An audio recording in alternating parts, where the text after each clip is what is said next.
haven't done a guided meditation with you guys in a little bit. You guys, as if I have so many followers, but I haven't posted a guided meditation for people to follow along with in a little bit. So I wanted to do that because my little guy just went down for a nap and I'm about to meditate myself. So I figured, why not?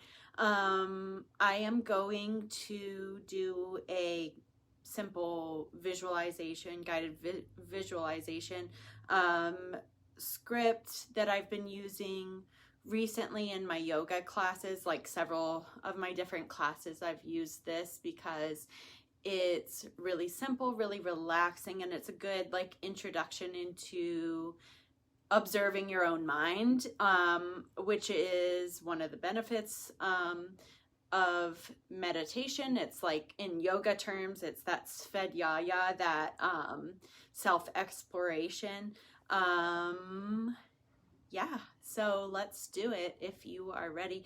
And then I just have some random stuff that I was gonna like talk about. So if you want to hang around after the meditation, just hear me ramble about like things that have been on my mind or stuff that's come up for me, and like an update about sharing my personal story. Stick around afterwards. Otherwise, peace out. Like no pressure. I'm just gonna ramble.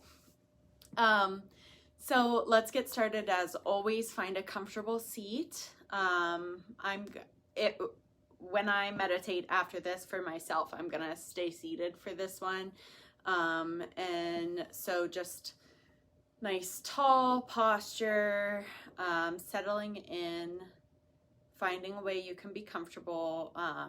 A good option if you're working on being able to stay seated upright is a block behind your shoulder blades up against the wall. So it gives you some support, but not, hunched over in a chair or laying down where you can fall asleep if you are really tired like I feel today.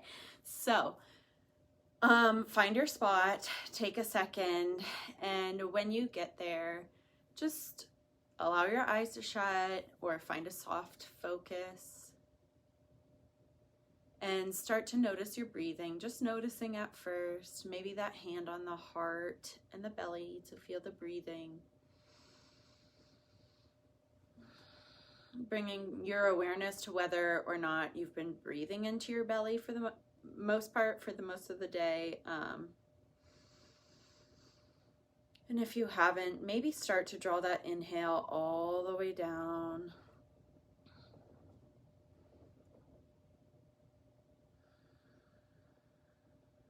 Expanding through the belly.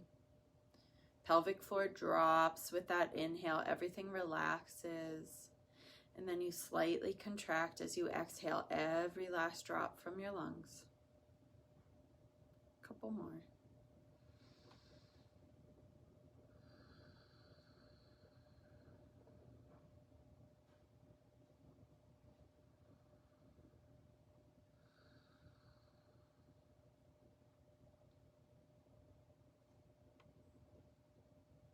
For this next breath, see if you can focus completely on your breath, just for one breath. So thinking about nothing else, not even labeling other sounds you might hear, just inhaling and exhaling all the way.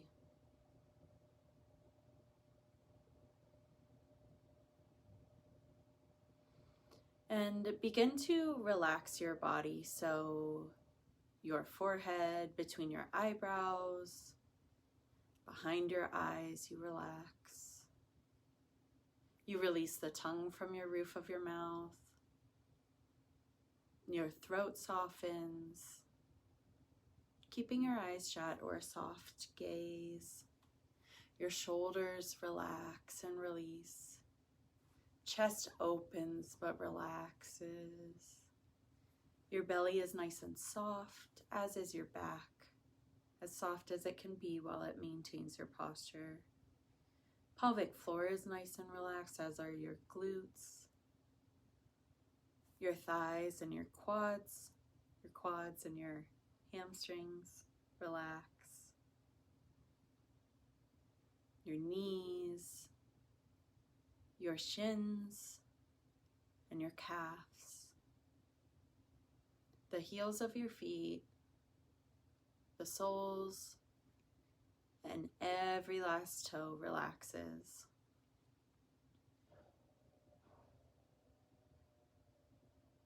Now imagine you're walking through familiar woods, a forest. You're safe here, you're familiar with this area. The weather is comfortable, you're dressed warmly so that you are experiencing no discomfort. And you find a large flat rock to sit next to or on top of. And this rock is right next to a lively flowing stream. You can feel the wind softly kissing your skin, the leaves rustling. You hear animals and other forest sounds. You can feel the cold, hard rock beneath you or beside you.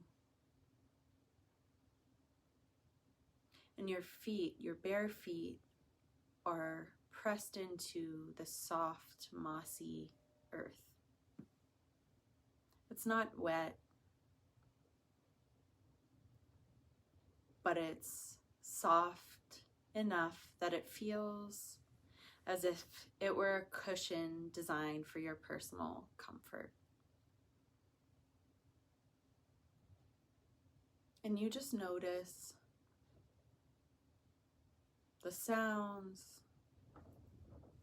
the smell of the forest, and you notice the sound of the persistent flow of water right next to you, passing through, under and past rocks, roots, wildlife, and anything else. And as you sit here listening to the sounds, feeling the sensations, imagine if your thoughts and feelings, whatever's coming into your mind and your body right now, is coming and going the same way leaves float across the top of this stream. So you sit here on this rock and you notice a thought entering your brain, and you imagine it floating atop a leaf down the stream until you can no longer perceive it. So your thoughts and feelings are coming and going just as easily as they enter your mind, they leave. You might notice, I'm starting to run away with this thought, or telling myself a story about what happened back then or might happen in the future. And instead of getting frustrated, you just notice and let it go and return to the you that's sitting on the rock observing.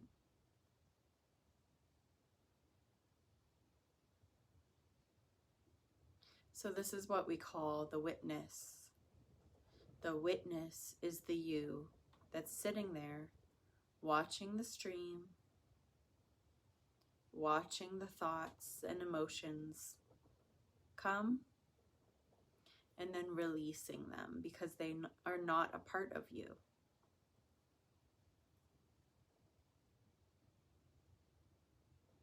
Again, noticing how the mossy floor of the forest feels beneath your feet.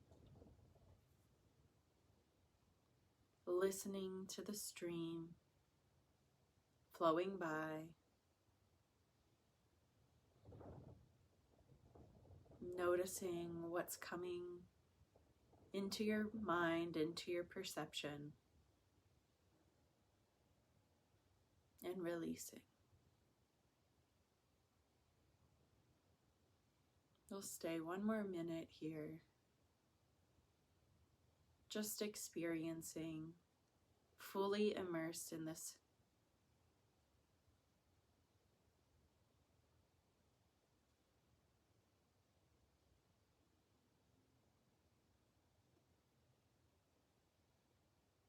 memories, thoughts and emotions, sensations in your body arise and then just float away. Noticing what comes up for you, how it makes you feel, and bringing your attention back to that witness sitting on that rock.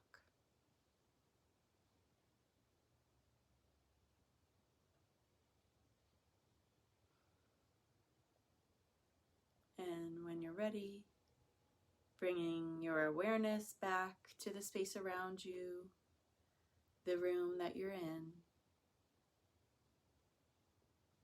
bringing movement and life back into your body.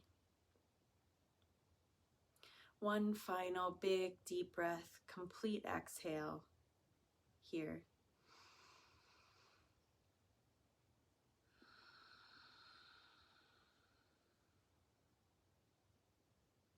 And if you haven't already, go ahead and open your eyes. Maybe stick around a second to enjoy the feeling, hopefully a nice calm feeling. And that concludes our little meditation. So super easy, super quick, and lovely in my opinion, if I do say so myself. Yeah, so I hope you took the time for yourself to complete that. Feel free to come back and do that at any time. Bring headphones to work and do it on your break and you'll feel great. You won't be so angry at your coworkers anymore. If you relate to that. Yeah, so I mentioned just some things that I wanted to say. So yesterday I was thinking, okay, so my kids have had the stomach bug. I'm sure a lot of parents can relate to and know what I'm talking about. This pukey stomach bug. They've been passing it around. We have had it, each boy has had it 3 times in 3 weeks. So it's getting very old, cleaning up various body fluids, always in the middle of the night and missing a lot of school. And not last night, but the night before was our 3rd rendezvous with the stomach bug. Both boys sick at the same time, and my husband AJ had left town earlier, so it was me in the middle of the night for 4 hours total, because the little one came in at 2 and we were up for about 2 hours. We were starting to drift when the big one came in at like 3:45, and it took a while to get settled after that as well. So yeah, it was a rough night. And then my boys stayed home from school, obviously, the next day. And it was one of those times that they were so sick overnight, and then in the morning, they were totally fine. They were their happy, peppy, normal selves, but obviously they can't go to school. And I wouldn't want them to go to school after a night like that anyway. But, so they were fighting probably more than they normally do. They're 2 boys who are 3 and 5. So we deal with a lot of conflict in our house between the two of them, normal brother stuff. But so they were picking on each other quite a bit, and I found myself, you know, I was tired and I was solo parenting and knowing that I'm going to be solo parenting for several days. And, you know, this is the third time that this has happened to us in 3 weeks. So it's like, come on, like, when are we going to get rid of this bug? So like emotions and frustrations and being tired and stuff like that, were all relevant in this particular situation. And I was noticing all day that they were bickering and fighting more than they even normally do. And yet I was able to maintain much more composure than I might have typically had, you know, because it does get to the point. I'm a human. I'm never going to pretend that I'm like the perfect parent or the perfect like yogic person. I'm not. And I'm still learning and adapting and stuff like that. And when the boys have rough days where they're fighting constantly, especially when my husband is out of town, like I get frustrated and I, you know, can have a short fuse and react in ways verbally that like I'm not a yeller, but like, I don't know if I'm explaining this right, but if you know me, you understand, like I'm not a yeller or anything like that, but like I just don't react in the way that I want to parent my children. And so I was noticing that even though, you know, this is ideal situation for me in the past to get upset and maybe say something in a way that I'm not then happy with or proud of after the fact. Or just, you know, telling them like, I don't care, go to your room, like something like that. You know what I mean? If you are a parent, I'm sure you can relate. But yeah, so it was the ideal situation for me to behave in ways that I don't want to behave as a parent. And yet I was able to maintain my composure and navigate it much better than I have in the past. And I was thinking about like how and why this was happening. And there's definitely a correlation between how often I'm meditating and how reactive I am to my children behaving in childlike ways, you know, those typical ways. The more I meditate, the better mom I am. And the reason is because I have this self-awareness of like, because of that kind of like observing my mind in meditation, I have this newer ability to notice more than I would have in the past. Like, okay, I'm getting really frustrated. The kids are not listening. They are just at each other's throats. I'm getting pretty frustrated. And I did get to that point yesterday, and I said to my boys, I need you guys to go play separately, either in your rooms or in the basement. And mommy needs to take some time to do some breathing and calm down because I'm noticing that I'm getting very frustrated. And they did it. They went and played like on their own, and I did what I said I was gonna do. I took some deep breaths, and I was really proud of myself. I was like, in the past, I would have missed that little warning sign, you know, that internal, you know, it's progressing, and then I snap and say respond in a way that I don't want to respond. I was able to notice down here when before I wouldn't have noticed until it's too late, and then I'm ashamed of myself, if that makes sense. And I follow a lot of like parenting experts, like my particular style. I like the psychologist, children therapist, parenting accounts and advice and stuff like that. I'm really into positive discipline and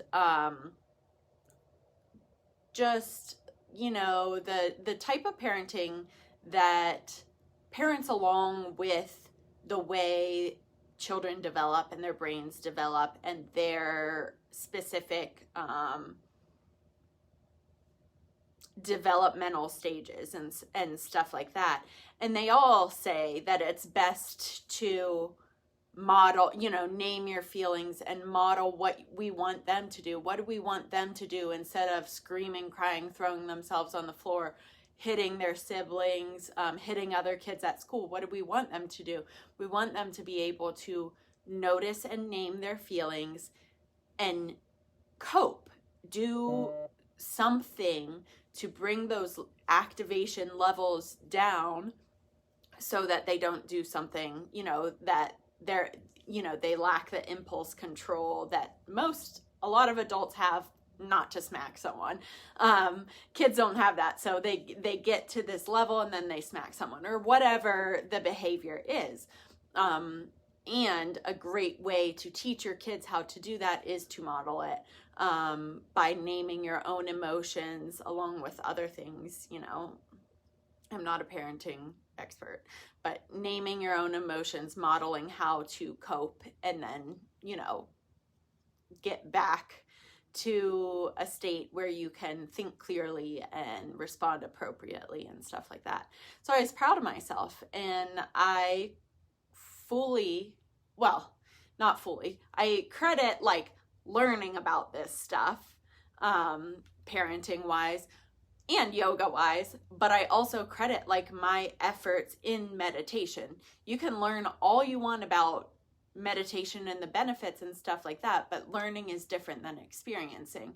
And so even myself, like I can teach meditation all the time. Same way as I can teach yoga all the time. It is not the same thing as your own personal practice.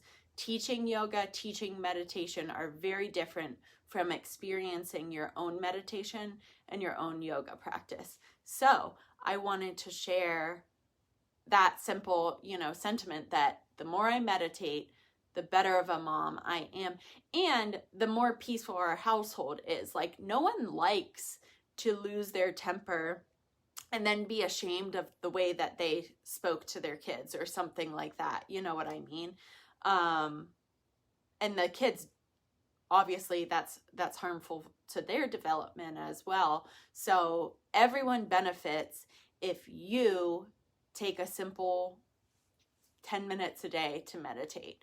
And again, it's something I feel, I was talking to someone before, like last week, that meditation is definitely something you have to make a commitment to for, a week, a month, to do it daily, to experience some of the benefits before you're going to be like, oh my God, I really want to do this. Like, you have to build the habit and commit to building that habit.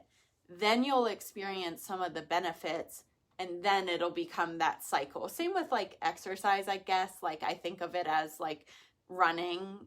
A lot of people dislike running. But once you've experienced that runner's high, you're like, oh, I want to go run.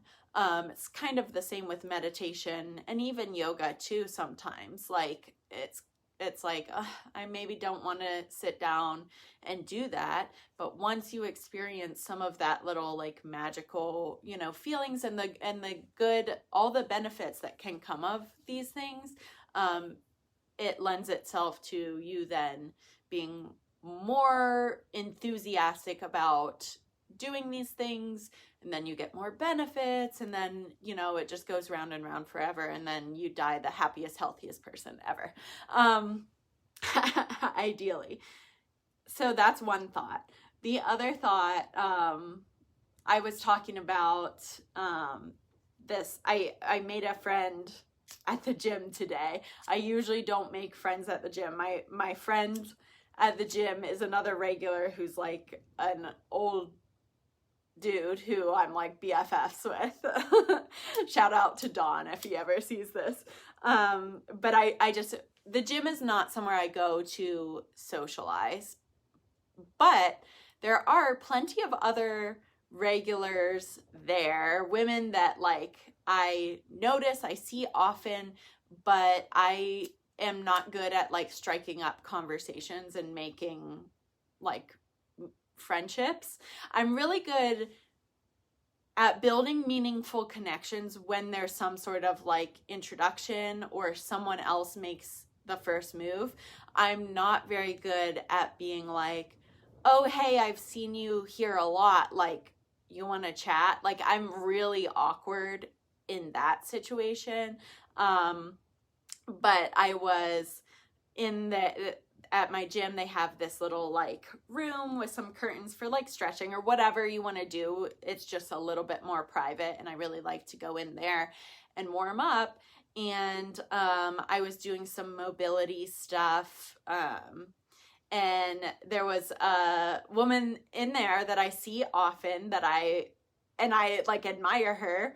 But I've never talked to her. I've never like found, you know, the words to say, hey, what's up, or anything like that, even though it's so silly. And especially like saying it out loud, it's like, it's not that hard to be like, hey, what's up? But for me in my head, like, and dealing with a little bit of that social anxiety, like I get really in my head about that initial, conversation.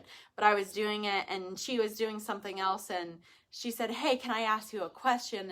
And I was like, yeah. And she was like, well, did you buy one of those like mobility programs, or like where did you learn, you know, what you're doing? And she's like, I've seen people do this on Instagram and stuff, and I want to learn too, but like, and we just started chatting, and it made me so happy. Like, I made a friend today at the gym, and it made me genuinely happy for like the rest of my workout, probably the rest of my day. And it's just a silly thing. Like, I've gone to the same gym as this person for like close to a year now, probably seen her a couple times a week and never said anything, even though I've had this feeling that like her and I would get along, like I should be friends with her, but like just never put myself out there. So one good reminder to like, just do it. Just say, hey, what's up? You know what I mean? That's a reminder to myself, but also other people, especially if you're in a situation like me where like I moved when I was a stay-at-home mom with a 6-month-old baby, and it was really, really difficult for me to make friends. I still really don't have many friends, and I find it difficult to make friendships, meaningful, lasting relationships as an adult. So, good reminder to myself and anyone else in a similar situation or can relate to what I'm saying here. But also, we were talking about just the balancing act of like fitness and wellness and all the stuff that like we want to do. So she, for example, was saying that she's into HIIT workouts. She really likes that like high intensity interval training, and she enjoys strength training, but HIIT is like her comfort zone, and she, you know, it's just, you get attached to a certain workout style, and you don't want to lose your gains or, you know, the benefits that you are seeing, and you don't know if another exercise regimen can like serve you in the same way or whatever it is.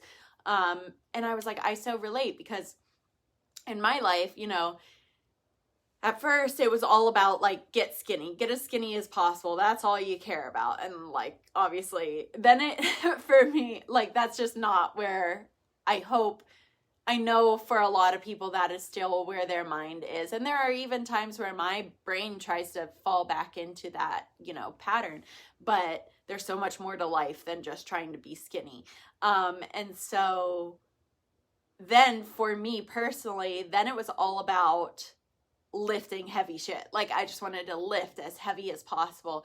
And I started to realize fairly recently that what is the point of lifting as heavy as I possibly can? And yes, making like strength and muscle gains. Yes, for sure.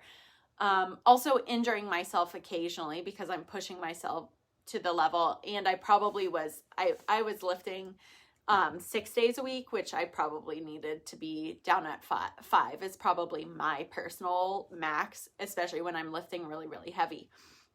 But I was lifting as heavy as possible 5 or 6 days a week. And I was so sore that like my kids crawling on me and be like, oh my God, like, please get off me. I'm so sore. Like, and it's hard for me to run around and engage with them or enjoy like the active things that we like to do as a family, like go on long walks and skateboard and hike through the park trails and like stuff like that. So I'm like, I don't know if back then I was like, I don't know if this is, the way to go for me. If it's, my point is, recently I've shifted to thinking about functional fitness. Like I want to be as healthy and as active, and as well as I can be, and how can exercise serve me to do that?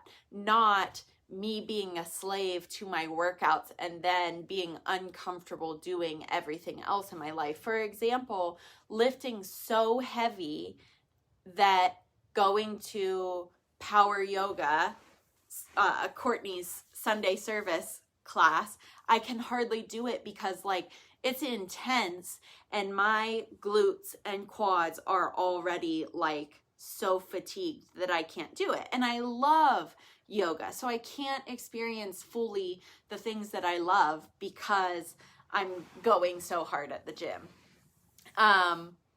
So personally, I've shifted to more functional fitness. And for me, that also means mobility, because like I want to have happy, healthy joints and a happy, healthy body and a complete range of motion well into, for the rest of my life when I get old and stuff like that. So that is what I'm focusing on more. And while we were talking about this, I promise I didn't ramble like that with my new friend. Like, don't be thinking like, oh my God, she just went on and on about herself in this, no wonder she can't make friends. No, it wasn't like that. But I briefly said what I just said. And then I said, right now I'm just trying to figure out how I can keep that heavy lifting because I love it. I love the benefits, the gains, what it does for my body, what it does for my mind. I personally find a lot of my anxiety relief from lifting specifically. When I'm not lifting enough, I notice my anxiety levels rise. And that's, I know that from going on vacation and trading my lifts for daily runs or whatever. Lifting does something for me specifically. So how can I fit in my heavy lifts, maintain my strength, that I've already achieved and worked really hard for, and also add in all this new mobility stuff that I want to do? Because I mentioned, I was like, when I first started, shifting my focus and wanting to include more mobility work, I was trying to keep my like 8 or 9 lift exercises and then add a whole bunch of like mobility exercises. And it's like taking me so long. Like, one, I don't have that much time. I have kids often that are with me in the daycare, and there's a 90-minute limit, and I don't want to be in the gym, not even for 90 minutes. Like, 90 minutes is my max. No way I want to be there for 2 hours. So it was like, how do I figure out how to marry the two? And so now I'm currently doing a whole lot more yoga per week. And then I'm doing mostly mobility exercises in the gym with just a couple really heavy lifts per day, a couple different exercises. So like for today, I did my hip and knee mobility and squats and deadlifts. Those were my only really heavy lifts. And I don't even really know why I'm sharing this, besides the fact that I was saying I had, again, recently shifted my mindset, because I used to get kind of frustrated. Like, you know, you start an exercise program and you're happy with it, and then at some point you realize this isn't going to work. I need to, or something's not working, or this is not sustainable long term, so something needs to change. And I used to get kind of frustrated that, like, oh my God, I'll never find that balance of like where, it's hitting everything I need to hit. I'm working towards all of my different goals, and it's sustainable, and I can, do this program or whatever for the rest of my life. And I realized, I was like, who would want to do that? You'd get so bored if you could do the exact same, program or whatever for the rest of your life. So I'm learning to really adapt and be less rigid with my workouts and everything else, because, for that matter, and relating it to like yoga and my own mental, issues, and getting obsessed with my routine and workout. Like, I need to be okay if life with my family and my 2 young children gets so crazy that I am not able to make it to the gym for all 5 of my really heavy lifts. Like, I need to be able to adapt and be comfortable with that, and not have it really, really make me anxious about, oh, I'm going to lose this gain and that gain, or I'm going to have to start all over, or whatever kind of anxious tick that gets stuck in my head that I then fixate on. I'm working on letting go of that, being very flexible, and also finding a way to work towards my optimal wellness with just the cycles of life, and working towards functionality for, like, specifically making exercise work for me in my life. Not me working for exercise and being a slave to it. I don't want to be a slave to anything, whether it's, food, alcohol, exercise, yoga even. I'm not a slave to it. It's there to serve me. So I wanted to share that thought for some reason, whatever that reason may be. Maybe someone really needs to hear that put that specific way. And the last thing I want to talk about is just an update with my, like, sharing my story, because I don't know if anyone noticed or cares to notice. I put 2 parts out, but it'll probably have to be like a 3 at the very least, maybe 4-part video to kind of get my entire story out. And I took a little break because I felt like, one, I needed it. It's a lot to, even though I feel like I've processed and healed very much, it's still a lot to dig into it and try to explain it. I'm trying to tell you guys, like, pour my heart out from the beginning to where I'm at currently. So it is emotionally taxing, not that it got me down or anything. Like I'm totally fine. I just was like, okay, need a little break from that. And I was getting ready to, I started thinking about like, okay, I'm ready to make time to sit down and do part 3 and all the stuff that goes into figuring out how to upload it correctly, which is a challenge for me. But then on Thanksgiving, my mom actually texted me, which was a little bit of a boundary cross and unexpected. I haven't heard, when I walked away from my mom and she took the rest of the family with her, I was still pregnant with Ryder, and Ryder is 5 years old. So it's like, it's been at least 5.5, probably closer to 6 years since I have cut them out of my life.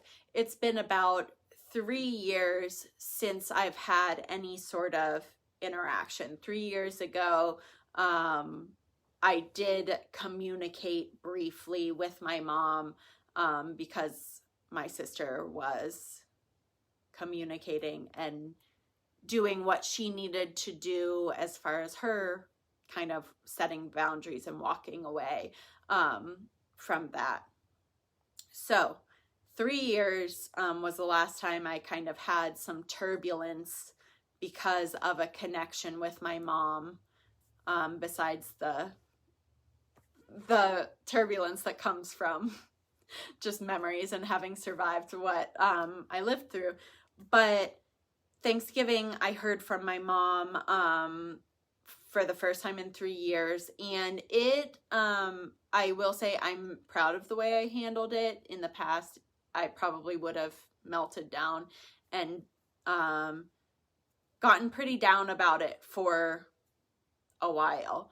And I was down for like 2 days, maybe. I had a lot of like reprocessing to do.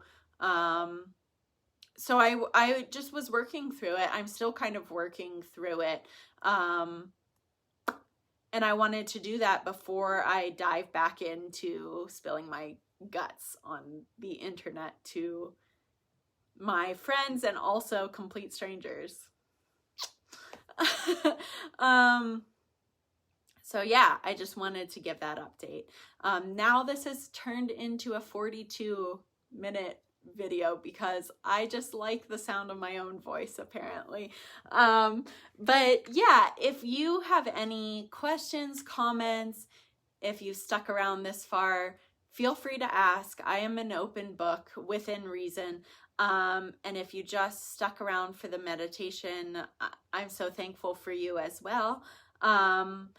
Regarding my personal, journey career-wise, I am still planning to offer virtual meditations, like a live thing that we would do together, because I think it's important, especially for people trying to get started, to have some sort of commitment to like, yeah, I'm going to do this with some people at 8:30 on a Sunday. It's going to take 15 to 30 minutes and then that's it. And maybe they do that for a month and they start to realize, wow, I would really benefit from trying to make this a 3-time-a-week practice. And then it progresses from there, and we become this like amazing healed society that's non-reactive and hell-bent on forming genuine connections and deeply caring about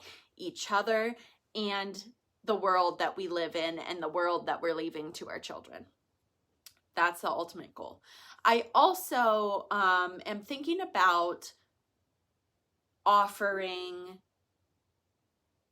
like individualized programs for your wellness. So I would provide a yoga regimen for your specific goals, whether it be I want to learn how to do a headstand, a handstand, crow, stuff like that. Designing a program that you could do wherever you wanted to work towards your goals. With that, I would also provide a strength training program, whether it's at home or the gym, because yoga, as lovely and as wonderful as it is physically, there are some pieces to the strength and all that puzzle if you are solely doing yoga, specifically a lot of back strength. So it would include strength protocol type thing to go with your yoga practice. And it would also include personalized meditations. So something like personalized recordings that you would commit to listening to and do, meditating with 3 times a week or something like that. So stay tuned for that. I'm gonna figure out how to offer that. I think my process would be meeting, on the phone or a video chat, having a questionnaire type thing to assess like your current struggles, your current stressors, how you feel about your relationship with food, how you feel about your relationship with your body, and your specific goals, so that I could build something like just for you that's going to benefit your wellness as much as possible. So if you're interested, I would love to hear from you. I'm not ready to offer that yet, but it will be pretty soon. So if you are interested, I'd love to hear from you. And that is it. If you stuck around this far, I love you. We should be best friends. Message me so that I know you can tolerate me and we should be friends. Yeah. See you later. Thanks.